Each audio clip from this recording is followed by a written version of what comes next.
ఇప్పుడు మీరు గవర్నమెంట్‌తో కొట్లాడి సరే బయటికి రావడం కాదు, పార్టీయే మిమ్మల్ని సస్పెండ్ చేసింది.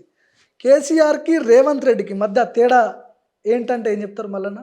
అంటే కేసీఆర్ అనేటువంటి వ్యక్తి 10 సంవత్సరాల పాటు ఏకఛత్రాధిపత్యంగా అసలు ఆయనే సూపర్ పవర్ అనే రీతిలో తెలంగాణలో అసలు ప్రతిపక్షాలే ఖతమైనటువంటి పరిస్థితిలో ఆయన పరిపాలన సాగింది.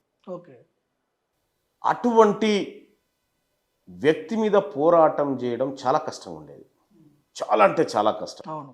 ఒకానొక దశలో ప్రతిపక్షాలే చేతులెత్తేసి ఇంట్లో చిద్దరగప్పుకొని పడుకున్న పరిస్థితి.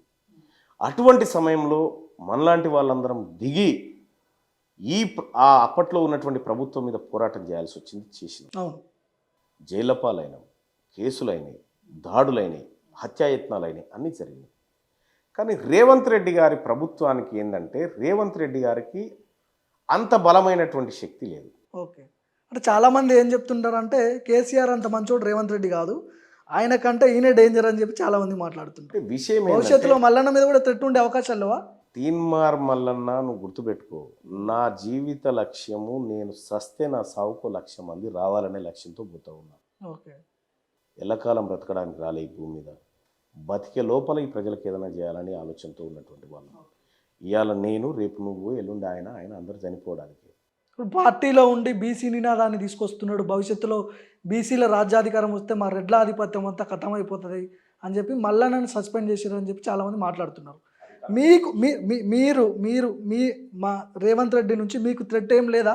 భవిష్యత్తులో మాకు ఇబ్బందికరంగా మారుతాడు మల్లన్న అంటే రేవంత్ రెడ్డి గారి నుంచి కాంగ్రెస్ పార్టీకి థ్రెట్ ఉండొచ్చు, కానీ తీన్మార్ మల్లన్నకి నేను బాజప్తో మా బీసీల వాయిస్ మాట్లాడుతూ ఉన్నా, ఆయన వాయిస్ మాట్లాడుతూ ఉన్నాడు.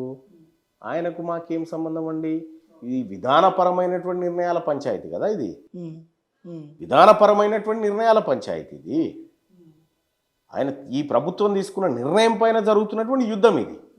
ఎమ్మెల్సీ పదవి మల్లన్నది అయిపోవడానికి వచ్చింది, సంవత్సరమో 14 ఏళ్లలో పదవి అయిపోతుంది, అందుకనే బీసీ రాగం ఎత్తుకున్నాడు అని చెప్పి మాట్లాడుతున్నారు కొంతమంది. వాళ్ళకి ఏం చెప్తారు? ఇప్పుడు బీసీ రాగం ఎత్తుకున్న వాళ్ళ మరి గెలవాలి కదా. తీన్మార్ మల్లన్న పదవి కాలం ఇంకా 2 ఏళ్ళు ఉంది. ఓకే. అప్పటికి జమిలీ ఎన్నికలు వచ్చే టైం అది, అర్థమైందా? తీన్మార్ మల్లన్న పదవి కాలం ఇప్పుడేం అయిపోలే.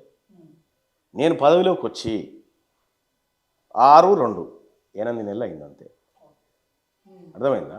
ఇంకా నాకు 2 ఏళ్ళ పదవి కాలం ఉంది. ఓకే. నేనేమంటున్నానంటే పదవీ కాలం కోసమో పదవుల కోసమో కాదు.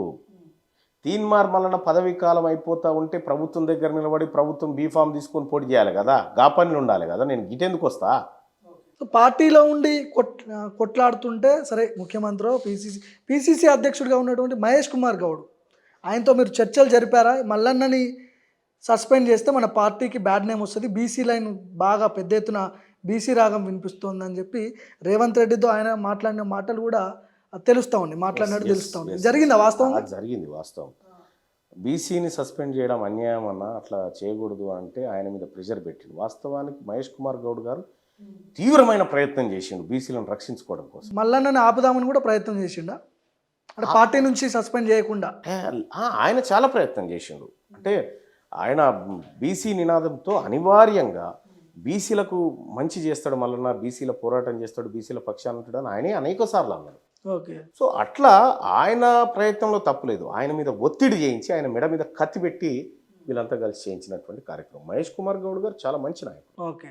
బీసీ జేఏసీ అని చెప్పి ఇప్పుడు తీన్మార్ మల్లన్న బీసీ జేఏసీ పెట్టి రాష్ట్ర వ్యాప్తంగా బహిరంగ సభలు కావచ్చు, ప్రెస్ మీట్లు కావచ్చు, ఏం చెప్పదలుచుకుంటారు బీసీ జేఏసీతో మీరు? బీసీ జేఏసీ ద్వారా భావజాల వ్యాప్తి చేయాలనుకుంటున్నాము. బీసీ జేఏసీ ద్వారా ప్రతి గ్రామంలోని ప్రతి గడపకు బీసీ భావజాలాన్ని తీసుకుపోయి తద్వారా ఒక బలమైన బీసీ ఉద్యమాన్ని నిర్మించాలనేది నేను చెప్పదలుచుకున్నటువంటి అంశం.